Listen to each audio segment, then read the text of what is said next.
வானொலியில் நீங்கள் கேட்டு மகிழ்ந்த தென்கட்சிக்கோ சுவாமிநாதன் அவர்களின் இந்த ஒரு தகவல் கதை தொகுப்பினை கேட்கலாம். நம்மளில் சில பேர் ரொம்ப தைரியமாக இருப்பாங்க. நாம் கூட சொல்கிறது உண்டு, அந்த ஆளுகிட்ட வர்றதுக்கு எமன் கூட பயப்படுவான் அப்படின்னு சொல்கிறது உண்டு. தைரியசாலிகளை நெருங்கிறதுக்கு எமன் பயப்படுவான் அப்படின்னு சொல்கிறது உண்மை தான். அது பொய் இல்லை. மன வலிமை இருக்குது பாருங்கள், அது மனுஷனை காப்பாற்றும். இது மருத்துவ ரீதியான உண்மை. உடல் கோளாறுகள் மன ஆரோக்கியத்தை பாதிக்கும். மன எழுச்சி, மன போராட்டம் இதெல்லாம் உடல் இயக்கத்தில் மாறுதலை உண்டாக்குது. சில வகையான நோய்களுக்கும் மனசுக்கும் இருக்கிற சம்பந்தம் என்னங்கிறத பற்றியெல்லாம் இப்போ ஆராய்ச்சி பண்ணுறாங்க. ஆஸ்மா, மூட்டு வலி, பெருங்குடல் அழற்சி, உயர் இரத்த அழுத்தம், சோரியாசிஸுங்கிற தோல் வியாதி, வயிற்று புண்ணு, இந்த தைராய்டு நச்சுத்தன்மை, இது மாதிரி நோய்களை உண்டாக்குறதில் மனசோட பங்கு என்னங்கிறத பற்றியெல்லாம் ஆய்வு பண்ணி பார்த்துருக்குறாங்க. எதுக்கு எடுத்தாலும் சோர்ந்து போகிறது, தோண்டு போகிறது, இப்படிப்பட்ட மனவாகு, அதோட யாரும் நமக்கு உதவ முடியாது அப்படிங்கிற மனோபாவம், கைவிடப்பட்ட மனநிலைமை, இதெல்லாம் நோயோட தீவிரத்தை ரொம்ப அதிகரிக்க செய்யுதான். இவங்கெல்லாம் அந்த கைகால் வலிக்குது, உடம்பு அசதியாக இருக்குது, தூக்கம் வரல, முதுகு வலிக்குது, உடம்பில் உணர்ச்சி குறையுது, கை கால் விரல்லாம் மரத்து போகுது, இப்படி ஏதாவது சொல்லிக்கிட்டு டாக்டர்களை தேடி வந்துக்கிட்டு இருப்பாங்க. நெஞ்சு வலி யாருக்கு வருது தெரியுமா? பதற்றம், போட்டி மனப்பான்மை, அளவுக்கு அதிகமான வேகம், துடிப்பு, பேராசை, இதுலேயும் கட்டுப்பாடு, நேரம் தவறாமை, அப்புறம் இதெல்லாம் உள்ள மனவாக உள்ளவங்க இருக்கிறாங்கல்ல, அவங்க பெரும்பாலும் நெஞ்சு வலிக்கு ஆளாயிடுறாங்களாம். ஃப்ரீட்மேன் அப்படிங்கிறவர் நிறைய ஆராய்ச்சியெல்லாம் பண்ணி பார்த்துட்டு இதை உறுதிப்படுத்தியிருக்கிறார். அவர் பண்ணின ஆராய்ச்சியில் என்னெல்லாம் தெரிய வந்தது தெரியுமா? பொறுப்பு அதிகம் உள்ளவங்களுக்கு கண்டிப்பாக இரத்த அழுத்தம் வரும், அதிகமாக இருக்குமா. அதே மாதிரி கண்டிப்பாக இருக்கிறாங்கல்ல, அவங்களுக்கும் இரத்த அழுத்தம் அதிகரிக்குமா. இரத்த அழுத்தம் தனக்கு அதிகமாக இருக்குங்கிறத தெரிஞ்சுக்கிட்டவங்க தலைவலி, மயக்கம், இந்த தலை சுத்தல், அசதி, இது மாதிரியான உணர்வுகளை அவங்களுக்கு வந்துடும், அது மாதிரி உணர்வு. ஆனால் உண்மை என்ன தெரியுமா? இதெல்லாம் இரத்த அழுத்தத்தினால இல்லை. இரத்த அழுத்தம் கட்டுப்பாட்டுக்குள்ளே இருந்தால் கூட இவங்க இப்படி நினைக்கிறாங்களாம். இதுக்கு காரணம் மனசு தான் அப்படிங்கிறார் அவர்.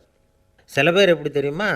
ஒருத்தர் மாரடைப்பால் இறந்து போனார் அப்படின்னு கேள்விப்பட்டால் போதும், இறந்து போகிறதுக்கு காரணம் இதயம்தான் அப்படிங்கிற பீதியால், இதய தளர்ச்சி அப்படிங்கிற மனநோயால் பாதிக்கப்படுறார். இவங்கெல்லாம் அடிக்கடி தங்களுடைய இதய பகுதியை தொட்டு பார்த்துக்குவாங்க, நாடியை பிடிச்சி பார்த்துக்குவாங்க. அடிக்கடி மூச்சை உள்ளுக்கு இழுத்து வெளியில் விட்டு வலி வருதா அப்படின்னு பார்த்துக்கிட்டு இருப்பாங்க. வேறு எங்கேயாவது வலிச்சா கூட நெஞ்சை வலிக்குதா அப்படின்னு பார்ப்பாங்க. நெஞ்சு வலிக்குதுன்னு கூட சில பேர் சொல்ல ஆரம்பிச்சிருவாங்க. ஆஸ்மாவுக்கும் மனசுக்கும் சம்பந்தம் உண்டு. தீர்வு காண முடியாத மன போராட்டங்கள் எல்லாத்துக்கும் அடுத்தவங்களையே சார்ந்து இருக்கிற மனநிலை, இதெல்லாம் ஆஸ்மாவினுடைய தீவிரத்தை அதிகப்படுத்திடும். பயம், இது எப்படின்னா என்ன நடக்குமோங்கிற பதற்ற நிலை, அப்புறம் இந்த பயம், இதெல்லாம் சுவாசித்தலை அதிகரிக்க செய்யுது இல்லையா. இதனால் இரத்தத்தின் காரத்தன்மை அதிகமாகி நோயின் தீவிரமும் அதிகமாகுது. மன போராட்டம், மனக்கவலை, மன இறுக்கம், இதெல்லாம் தோல் வியாதியை தூண்டி விடுதான். இது மாதிரி இன்னும் எவ்வளவோ இருக்குது. அதனால் இன்றைக்கி நமக்கு தேவை என்னென்னா மன வலிமை, மலர்ந்த முகம். இது ரெண்டும் இருந்துட்டுதுன்னா பலவிதமான நோய்கள் நம்மக்கிட்ட நெருங்கி வராது. டாக்டர், என்ன நெருங்காமல் இருக்கிறதுக்கு நான் ஒரு காரியம் பண்ணுறேன் அப்படின்னார் ஒருத்தர். அவர் என்ன அர்த்தத்தில் சொன்னார்னா, டாக்டர் அவரை நெருங்காமல் இருக்கிறதுக்கு அவர் ஒரு காரியம் பண்ணுறாராம். நண்பர்கிட்ட சொன்னார். நண்பர் கேட்டார், அது என்ன காரியம் பண்ணுற அப்படின்னு கேட்டார். தினம் ஒரு ஆப்பிள் பழம் சாப்பிட்றேன்னார் அவர். ஏன்னா ஆங்கிலத்தில் ஒரு பழமொழி சொல்லுவாங்கள்ல, an apple a day keeps doctor away அப்படிம்பாங்க. ஒரு ஆப்பிள் பழம் சாப்பிட்டா டாக்டர் விலகியே இருப்பார், டாக்டர்கிட்ட போக வேண்டிய அவசியம் இருக்காது அப்படிங்கிறதுக்காக அந்த பழமொழி சொல்கிறது. என்ன, நான் யாருமே நெருங்காமல் இருக்கிறதுக்கு நான் ஒரு காரியம் பண்ணுறேன்னார் இன்னொருத்தர். டாக்டர் நெருங்காமல் இருக்கிறதுக்கு ஆப்பிள் பழம் சாப்பிட்றேன்னார் அவர். என்னை யாருமே நெருங்காமல் இருக்கிறதுக்கு நான் ஒரு காரியம் பண்ணுறேன்னார் இன்னொருத்தர். அது என்னன்னு கேட்டோம். தினம் ஒரு பூண்டு சாப்பிட்றேன்னார். ஏ கார்லிக் எ டே கீப்ஸ் எவ்ரிபடி அவே அப்படின்னு அதுக்கு ஒரு புது விளக்கமும் கொடுத்தார். என்னை விட யோக்கியம் இந்த உலகத்தில் வேறு யாரும் இல்லை சார் அப்படின்னார் ஒருத்தர். அவரை விட அயோக்கியன் வேறு யாரும் இருக்க முடியாதுங்கிற முடிவுக்கு கேட்டவங்க வந்துட்டாங்களாம். மனுஷனுக்கு இருக்கிற ஒரு மிகப்பெரிய குறையே தன்கிட்ட இருக்கிற குறை அவனுக்கு தெரியாமல் போகிறது தான். ஆனால் அடுத்தவங்ககிட்ட இருக்கிற குறை இவனுக்கு தெளிவாக தெரிஞ்சிடும். ஒரு ஒட்டகம் ஒரு கொக்கை பார்த்து ஒரு கேள்வி கேட்டு தான். என்ன கேள்வி தெரியுமா? உன் கழுத்து ஏன் இப்படி வளைஞ்சி போயிருக்குது அப்படின்னு கேட்டிருக்கு. இதுக்கு உடம்பே வளைச்சல். இது போய் கொக்கை கிண்டல் பண்ணுது. இன்றைக்கி மனித சுபாவமும் கிட்டத்தட்ட இப்படி தான் இருக்குது. இந்த உலகத்தில் குறையில்லாத மனிதர்கள் யாரும் கிடையாது, நாம் உள்பட. அப்படிங்கிறத முதல்ல நாம் நல்லா புரிஞ்சுக்கணும். ஒரு ஊரில் ஒரு விற்பனை நிலையம் இருந்தது. செல்ல பிராணிகளை விற்பனை செய்கிற நிலையம் அது. நாய், கிளி, பூனை இப்படி நிறைய வச்சு விற்பனை பண்ணிகிட்டு இருக்கிறாங்க. நாய்க்குட்டி விற்பனை செய்கிற பகுதியில் ஒரு சிறுவன் நின்றுக்கிட்டு இருந்தான். விற்பனை செய்கிற ஆளுக்கிட்ட விலை கேட்டுக்கிட்டு இருந்தான். அதோ இருக்குதே அந்த நாய்க்குட்டி என்ன விலை அப்படின்னு கேட்டானா. 1000 ரூபா அப்படின்னாரான். சரி அது வேணாம், இது என்ன விலைன்றிருக்கான். 500 ரூபா அப்படின்னாரான். இந்த சின்ன பையன் கையில் வச்சுருந்தது வெறும் 50 ரூபா தான். அதனால் இதை விட குறைச்சலாக கிடைக்குமான்னு பார்த்துருக்கான். அந்த கடையில் ஒரு மூலையில் சரியாக கவனிக்கப்படாமல் ஒரு நாய்க்குட்டி படுத்து கிடந்தது. பாவமாக கத்திக்கிட்டு இருந்தது. அதை பார்த்ததுமே இவனுக்கு அது ரொம்ப பிடிச்சி போச்சு. உடனே அந்த கடைக்காரரை பார்த்து, அதுவும் அந்த மூலையில் படுத்து கிடக்குதே அந்த நாய்க்குட்டி என்ன விலை அப்படின்னு கேட்டிருக்கான். தம்பி, அது ஒரு கால் ஊனம், அதனால் அது உன்னோட குதித்து விளையாடவோ ஓடுறதோ அதால் முடியாத காரியம் அப்படின்ட்டுருக்கார் அவர். அது தெரிஞ்சு தாங்க கேட்குறேன், அதோட விலை என்ன அதை மட்டும் சொல்லுங்களேன் அப்படின்ட்டுருக்கான். தம்பி, இது கால் ஊனம் உள்ள ஒரு நாய். இதை போய் காசு கொடுத்து வாங்கிறதுக்கு யாராவது பிரியப்படுவாங்களா? இதை நான் உனக்கு இலவசமாகவே தர்றேன், எடுத்துகிட்டு போ அப்படின்னாரான். இதை கேட்டதும் அந்த சிறுவனுக்கு கோவம் வந்துட்டு தான். நீங்கள் ஒன்றும் சும்மா கொடுக்க வேணாம், இந்தாங்க 50 ரூபா, இதை வச்சுக்கிட்டு நாய்க்குட்டியை கொடுங்க அப்படின்ட்டுருக்கான். அவருக்கு ஒன்றும் புரியல, ஆச்சரியமாக இருந்தது. சரின்னு பணத்தை வாங்கிட்டு நாய்க்குட்டியை தூக்கி கொடுத்தார். அந்த சிறுவன் அந்த நாய்க்குட்டியை 2 கையாலையும் வாங்கினா, மார்போடு பிரியமாக சேர்த்து அணைச்சிக்கிட்டான். தெருவில் இறங்கி நடக்கிறான். அப்படி நடக்கும்பொழுது தான் பார்க்குறார், கடைக்காரர் ஆச்சரியமாக அவனை பார்க்குறார். அப்போ தான் அவருக்கு ஒரு விஷயம் புரியுது. அந்த சிறுவன் தெருவில் நாய்க்குட்டியை மார்போடு அணைச்சிக்கிட்டு விந்தி விந்தி நடந்து போய்கிட்டு இருக்கிறான். ஆமாம், அவனுக்கும் ஒரு கால் ஊனம். இந்த நாய்க்குட்டியை யாருமே வாங்க மாட்டாங்கன்னு நினச்சிக்கிட்டு இருந்தார். குறையுள்ள அதுக்கும் ஒரு எஜமானன் கிடச்சிட்டான். அதனால் ஊனம் ஒரு குறை இல்லை அப்படிங்கிற உண்மையை அந்த கடைக்காரர் புரிஞ்சுக்கிட்டாரான். நம்மால் ஒருத்தர் கொஞ்சம் வயசானவர், எழுந்திரிச்சு சரியாக நடக்க முடியாது, சாய்வு நாற்காலியிலேயே எப்பவும் உட்காந்துருப்பார். அவர் தனக்கு துணையாக ஒரு நாயை பக்கத்தில் வச்சுருந்தார். அதுவும் ரொம்ப வயசான ஒரு நாய், எழுந்திரிக்கவே சிரமப்படும், நடக்கவும் முடியாது. அவர் பக்கத்துலேயே இதுவும் சோர்ந்து போய் படுத்து கிடக்கும். அந்த பெரியவரை பார்க்க வந்த ஒருத்தர் கேட்டார், ஏங்க, ஒரு சின்ன பையனை உங்களுக்கு துணையாக வச்சுக்கப்படாதா? இந்த நாயை உங்களுக்கு பாதுகாப்பாக வச்சுருக்கிறீங்களே, உங்களுக்கு ஒரு ஆபத்துன்னா இது எப்படி உங்களுக்கு உதவ முடியும் அப்படின்னார். அப்போ அவர் சொன்னாராம், எனக்கு ஒரு ஆபத்துன்னா அந்த சமயத்தில் இந்த நாய் என்னை தனியாக விட்டுட்டு ஓடி போயிடாமல் இருக்கணும்ல, அதுக்காக தான் இதை நான் வச்சுருக்கிறேன் அப்படின்னாராம். காசி மாநகரத்தை பிரம்மதத்தன் அப்படிங்கிற ராஜா ஆட்சி பண்ணிட்டு வந்தார். அவர் ஒவ்வொரு வருஷமும் ஒரு திருவிழா நடத்துறது வழக்கம். எல்லா தேசத்திலிருந்தும் எல்லா வகையான ஜனங்களும் அதில் கலந்துக்குவாங்க. ஒரு சமயம் அது மாதிரி விழா நடந்துக்கிட்டு இருந்தது. வைகுண்டத்திலேருந்து தேவலோகத்திலேருந்து நிறைய தேவகுமாரர்கள்லாம் காசி நகருக்கு அப்போது வந்திருந்தாங்க. அதில் முக்கியமாக ஒரு 4 தேவகுமாரர்கள், அந்த 4 பேரையும் சுற்றி ஏகப்பட்ட கூட்டம். அப்படி என்ன விசேஷம் அவங்கக்கிட்ட அப்படின்னா, மற்றவங்கள விட அவங்க முகம் அழகாக இருந்ததா அப்படி பார்த்தா அப்படியும் இல்லை. அவங்க அணிஞ்சிருந்த மலர் மாலைகள் தான் அதுக்கு காரணமாக. அந்த மலர்கள்லேருந்து அப்படி ஒரு அபூர்வமான நறுமணம். இதுக்கு முன்னாடி இப்படி ஒரு நறுமணத்தை அந்த ஊர் ஜனங்க அனுபவிச்சதே இல்லை. அதுதான் அந்த 4 பேரையும் சுற்றி கூட்டம். எல்லோரும் கேள்வி கேட்க ஆரம்பித்தாங்க. உடனே அந்த 4 தேவகுமாரர்களும் எல்லாருக்கும் தெரியும்படியாக வானத்தில் எழும்பி கொஞ்சம் உயரமாக நின்றுக்கிட்டாங்க. கீழே நின்றுக்கிட்டு இருந்த அரசன்லேருந்து ஆண்டி வரைக்கும் ஒருத்தர் பாக்கி இல்லாமல் ஒரே குரலில் எல்லாரும் அவங்கள பார்த்து, எங்களுக்கும் இது மாதிரி மாலையை போட்டுக்கணும்னு ஆசையாக இருக்குது, அதுக்கு நீங்கள் தான் அருள் பண்ணணும் அப்படின்னு கேட்டுக்கிட்டாங்க. மாலை போட்டுக்கிறதுனா எல்லாருக்கும் ஆசையாக தானே இருக்கும். அந்த 4 தேவகுமாரர்களில் ஒருத்தர் புத்தர் பிரான். அவர் சொன்னார், பூலோகவாசிகளே, நான் சொல்கிறத கொஞ்சம் பொறுமையாக கேளுங்க. கக்காரு அப்படிங்கிற கற்பக விருட்சத்தின் மலர்களால் தொடுக்கப்பட்டது இந்த மாலை. இதுக்கு நிறைய சக்தி உண்டு. எந்த காலமும் இது வாடாது, வாசனையும் குறையாது. ஆனால் இதை அணிந்து கொள்கிறதுக்கு சில தகுதிகள் தேவை அப்படின்னார். என்ன தகுதி அது சொல்லுங்களேன் அப்படின்னு ஏக காலத்தில் எல்லாரும் சத்தம் போட்டாங்க. தீய இயல்புகள் உள்ளவங்க, இழிந்த சிந்தனை, இழிந்த செயல் உள்ளவங்க இந்த மாலையை அணிய முடியாது அப்படின்னார். அவ்வளோதான். கூட்டத்தில் சத்தம் போட்டவங்கள்லாம் மெதுவாக அப்படி அடங்க ஆரம்பிச்சிட்டாங்க. இன்னொரு தேவகுமாரன் சொன்னார், அடுத்தவங்க பொருளை அபகரிக்காதவன், அடுத்தவங்களுக்கு கெடுதல் பண்ணக்கூடிய பொய் பேசாதவன், பேராசையினால் கெட்ட வழியில் பொருள் ஈட்ட நினைக்காதவன் இந்த மாலையை போட்டுக்கலாம் அப்படின்னார். கூட்டத்திலேருந்து யாரும் முன்னுக்கு வரல. ஒரே ஒரு ராஜகுரு மட்டும் கொஞ்சம் முன்னாடி வந்தார். பெரியவர், படித்தவர் அவர். எனக்கு தகுதி இருக்குது அந்த மாலையை போட்டுக்கிறதுக்கு அப்படின்னார். வேறு ஒன்றும் இல்லை, பொய் சொல்லியாவது அந்த மாலையை வாங்கிக்குவோமே அப்படின்னு முடிவு பண்ணிட்டார் அவர். அவ்வளோதான், மாலையை வாங்கிட்டார். அடுத்த தேவகுமாரன் பேசினார். யாருக்கு திடமான அறிவும் மனமும் இருக்குதோ, யாருக்கு நல்ல காரியங்களில் அசையாத ஈடுபாடு இருக்குதோ, நல்ல அரிய பொருள்களை தனியாக தான் மட்டும் அனுபவிக்க விரும்பாதவர் யாரோ அவர் முன்னாடி வந்து இந்த மாலையை வாங்கிக்கலாம் அப்படின்னார். அந்த தகுதியும் எனக்கு இருக்குன்னார் ராஜகுரு. மாலையை வாங்கி போட்டுக்கிட்டார். இன்னொரு ராஜகுமாரன் பேச ஆரம்பித்தார். அறநெறியில் செல்வம் சேர்க்கணும், ஆடம்பர பொருள்களுக்கு அடிமையாகக்கூடாது, வெற்றி அடைஞ்சாலும் கர்வம் வரக்கூடாது, அப்படிப்பட்டவங்க இந்த மாலையை போட்டுக்கலாம்னார். துணிஞ்சு பொய் சொல்லி அதையும் வாங்கி கழுத்தில் போட்டுக்கிட்டார் இந்த ராஜகுரு. இன்னொரு ராஜகுமாரன் சொன்னார், சான்றோர்களை நிந்திக்காதவங்க, புறம் பேசாதவங்க இந்த மாலையை போட்டுக்கலாம்னார். அதையும் வாங்கி போட்டுக்கிட்டார். திருவிழா முடிஞ்சுது, எல்லோரும் திரும்பி போயிட்டாங்க. மறுநாள் ராஜகுரு 4 மாலைகளையும் போட்டுக்கிட்டு ராஜசபைக்கு வரார். வந்தவர் ரொம்ப அவஸ்தையோடு வர்றார். மாலையெல்லாம் வாடி போயிட்டுது, வாசனை எதுவும் கிடையாது. அது மட்டும் இல்லை, அவருக்கு கடுமையான தலைவலி வேறு வந்துட்டுது. துடிச்சு போயிட்டார். மாலையை கழட்டவும் முடியல. ஜனங்கள்லாம் அவரை பார்த்து சிரிக்க ஆரம்பிச்சிட்டாங்க. என்னத்துக்கு ஆசைப்படணும், ஏன் இப்படி கஷ்டப்படணும் அப்படின்னு. ராஜா பார்த்தார். மறுபடியும் விழாவுக்கு ஏற்பாடு பண்ணினார். தேவகுமாரர்கள்லாம் வந்தாங்க. ராஜகுரு வந்தார். மக்கள் முன்னிலையில் அவங்க காலில் விழுந்தார், மன்னிப்பு கேட்டுக்கிட்டார். இந்த மாலையை போட்டுக்கிற தகுதி எனக்கு இல்லை. தகுதி இல்லாத ஒருத்தன் தகாத தகுதியை பொய் மூலம் பெறணும்னு ஆசைப்படுறாங்களே, அவங்களுக்கெல்லாம் என்னுடைய தண்டனை ஒரு எச்சரிக்கையாக இருக்கட்டும்னார். அதுக்கப்புறம் தேவகுமாரர்கள் அவர் கழுத்தில் இருக்கிற மாலையை கழட்டினாங்களாம். அந்த மாலைகளும் பழையபடி மனம் கொடுக்க ஆரம்பிச்சுட்டு தான்.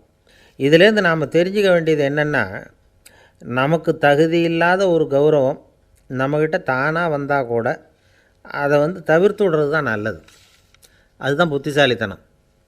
ஒருத்தர் வந்தார். சார், எங்கள் இலக்கிய மன்ற விழாவுக்கு நீங்கள் தலைமை தாங்கணும்னார். உடனே இவர் சொன்னார், பேச்சாளர், சார், இலக்கியத்தை பற்றி பேசுகிற தகுதி எனக்கு இல்லையே அப்படின்னார்.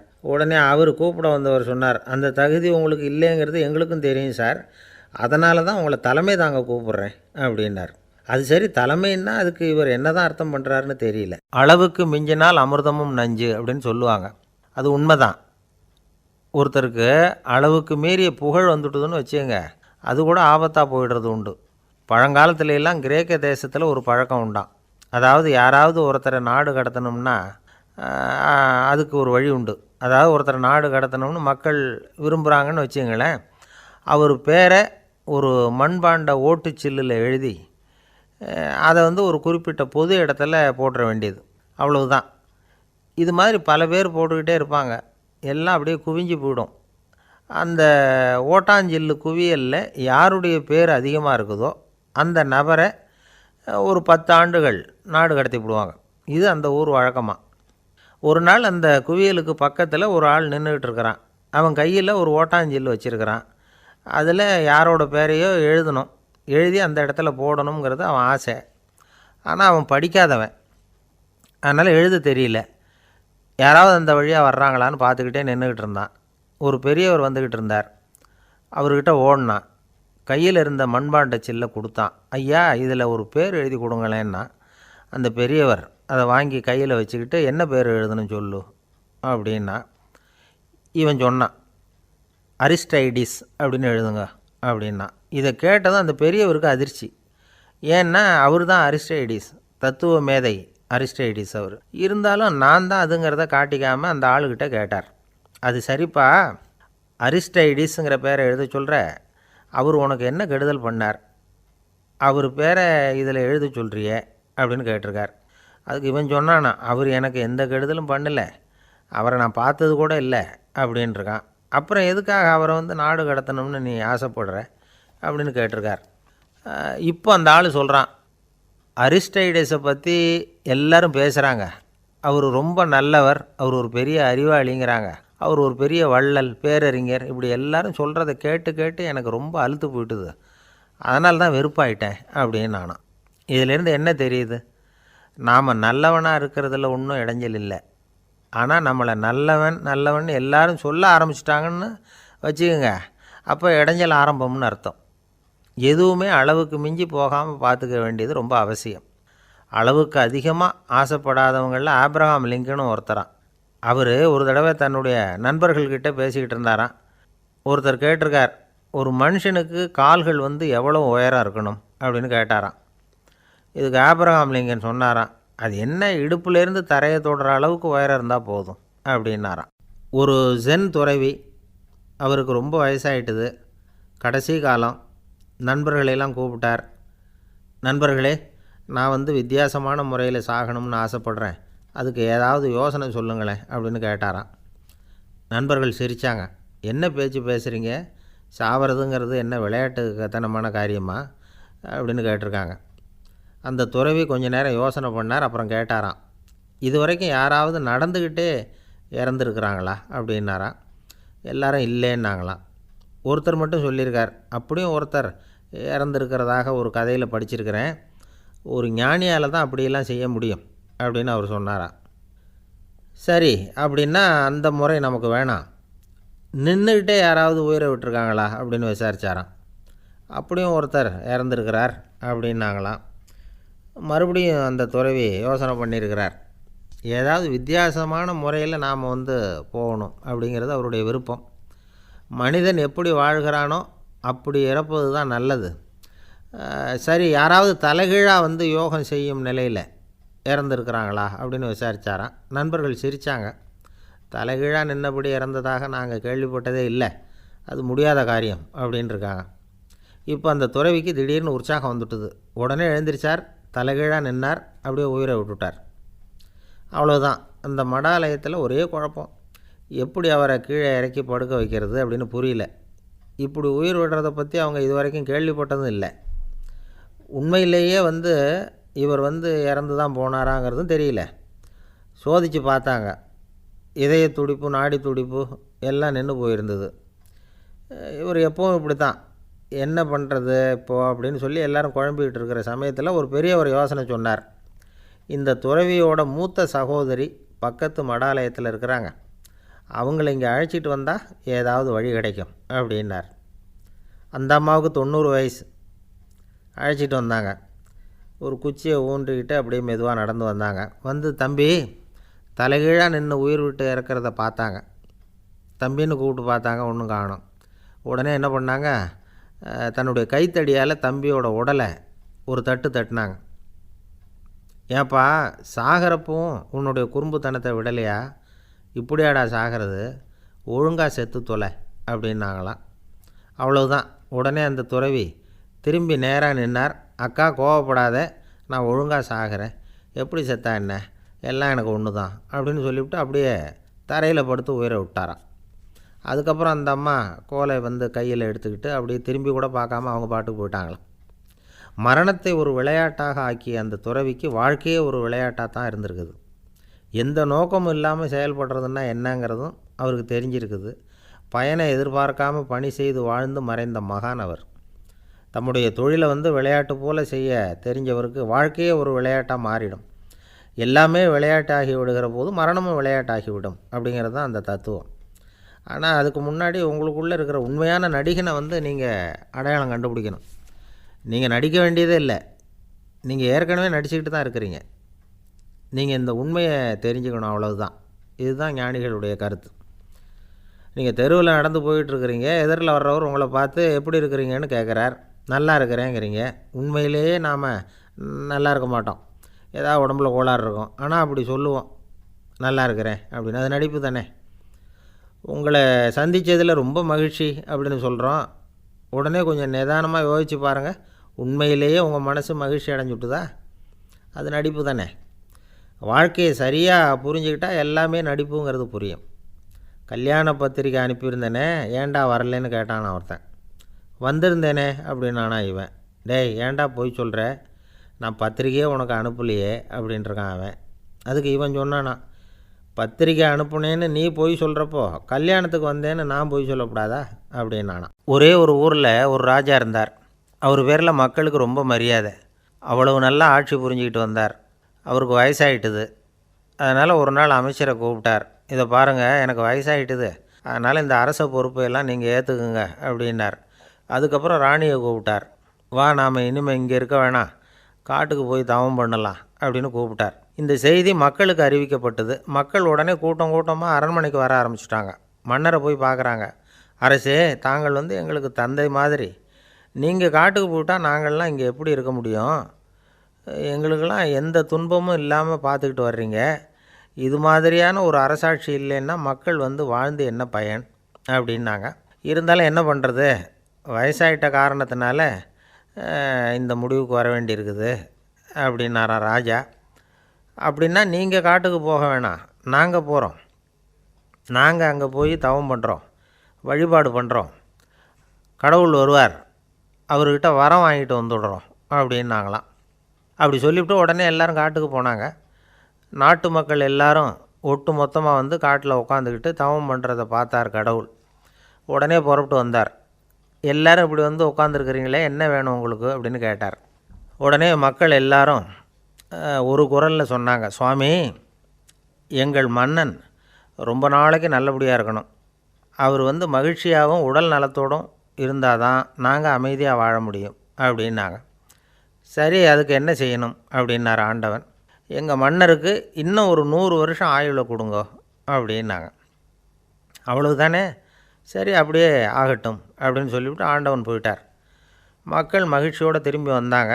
மன்னா, கடவுள் வரம் கொடுத்துட்டார், நீங்கள் 100 வருஷம் வாழ போகிறீங்க அப்படின்னாங்க. இதை கேட்டதும் ராணி ராஜாவை வணங்கி, நான் தவம் செய்ய போகிறேன் அப்படின்னு புறப்பட்டாங்க. உடனே மக்கள் என்ன நினச்சாங்க தெரியுமா? ஐயோ, நாம் ராஜாவுக்கு மட்டும்தானே நீண்ட ஆயுள் வேணும்னு வரம் வாங்கினோம், ராணிக்கு வாங்கலையே, அதுதான் கோபத்தில் புறப்பட்டாங்க போல இருக்குது அப்படின்னு நினச்சி வருத்தப்பட்டாங்க. ஆனால் ராணி நினச்சது அது இல்லை. ராணி போய் தவம் பண்ணாங்க, கடவுள் காட்சி கொடுத்தார். இவங்க கேட்குறாங்க, சுவாமி, ராஜாவுக்கு மட்டும் 100 வருஷம் ஆயுள்னு வரம் கொடுத்துட்டீங்க, அப்படின்னா குடிமக்களும் 100 வருஷம் இருக்கணும். இப்படிப்பட்ட குடிமக்கள் இல்லைன்னா அப்படிப்பட்ட அரசன் இருந்து என்ன பிரயோஜனம் அப்படின்னாங்களாம். ஆண்டவன் பார்த்தார். சரி, அவங்களும் 100 வருஷம் வாழ்வாங்க, அது மட்டும் இல்லை, நீயும் 100 ஆண்டு காலம் வாழ வரமளிக்கிறேன் அப்படின்னு சொல்லிவிட்டு மறைஞ்சிட்டார். இதில் ஆண்டவன் வர்றதும் மறையிறதும் முக்கியம் இல்லை. இதில் கவனிக்க வேண்டியது ஆள்கிறவனின் விசால மனம், குடிமக்களின் விசால மனம், ஆள்கிறவன் மனைவியினுடைய விசால மனம். இப்படி ஒரு நாடு இருந்துட்டுதுன்னா எப்படி இருக்கும் வாழ்க்கை நினச்சி பாருங்கள். அதனால தான் பெரியவங்கள்லாம் சொல்கிறாங்க, இதய வாசல் திறந்தே இருக்கணும், இதயத்தின் கதவுகளை மூடாதீங்க அப்படின்னு சொல்லுவாங்க. என்கிட்ட ஒருத்தர் சொன்னார், என்னுடைய இதய வாசல் எப்போவும் திறந்தே தான் இருக்குதுன்னார். எதனால் அப்படி சொல்கிறீங்க அப்படின்னு கேட்டோம். டாக்டரே சொல்லிவிட்டார், என்னுடைய இதயத்தில் ஒரு ஓட்டை இருக்குது அப்படின்னு, வால்வு சரியில்லையா அப்படிங்கிறார். பொங்கல் திருநாள். பொங்கல் திருநாள்னால் இது ஏதோ அறுவடை திருநாள் அப்படின்னு சொல்லுவோம். அதாவது வருஷம் பூரா நாம் பாடுபட்டு அதனுடைய பலனை அனுபவிக்கிற நாள் அப்படிங்கிறது நாம் சொல்லிகிட்டு இருக்கிறது. இது முக்கியமாக இது ஒரு நன்றி அறிவிப்பு நாள் அப்படின்னு சொல்லுவாங்க.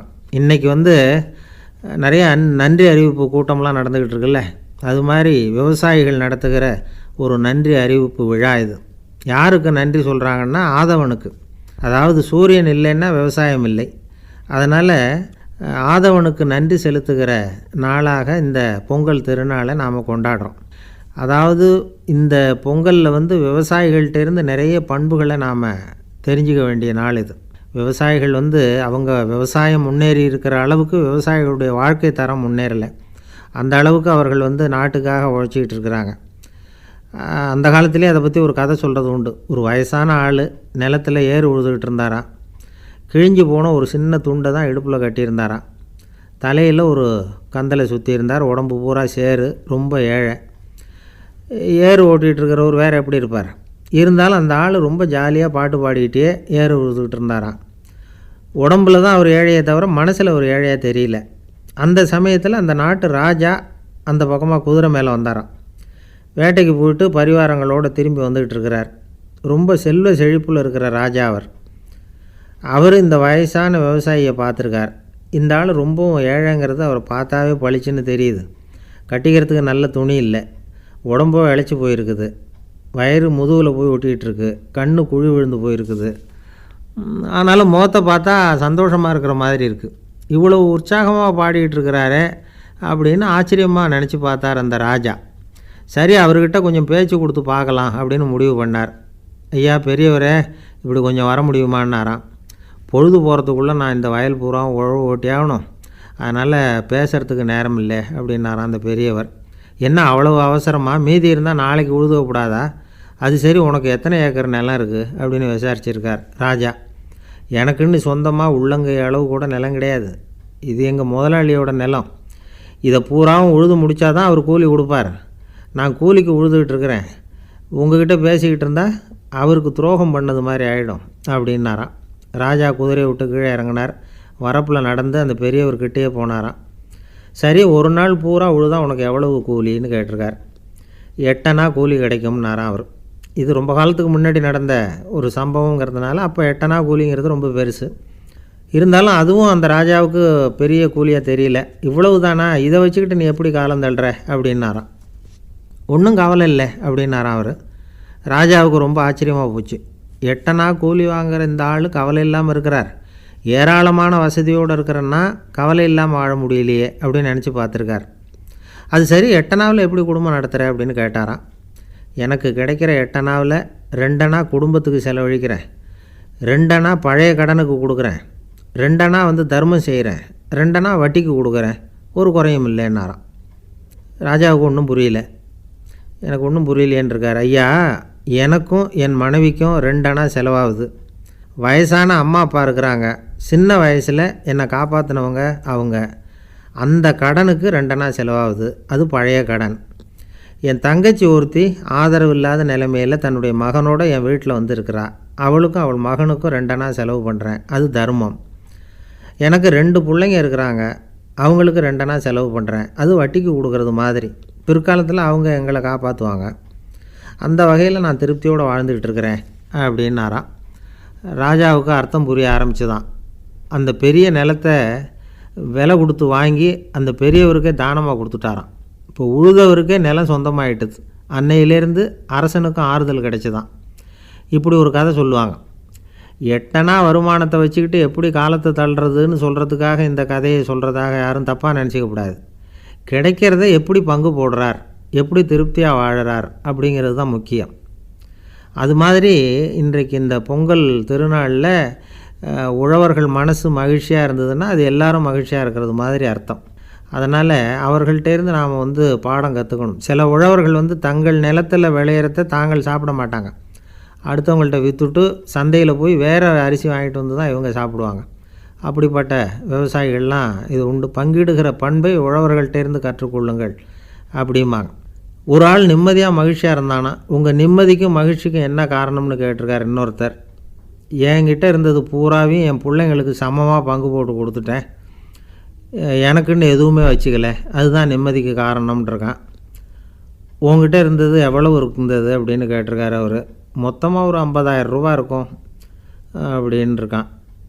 அவ்வளவும் பணமாகவே இருந்ததா அப்படின்னு கேட்டிருக்காங்க இவங்க. இல்லைங்க, அவ்வளவும் கடன், அதை தான் பிரித்து கொடுத்துருக்கேன் பிள்ளைங்கக்கிட்ட அப்படின்னு நானும். அவன் ஒரு பெரிய பியானோ கலைஞர், வியன்னாவில் இருந்தார்.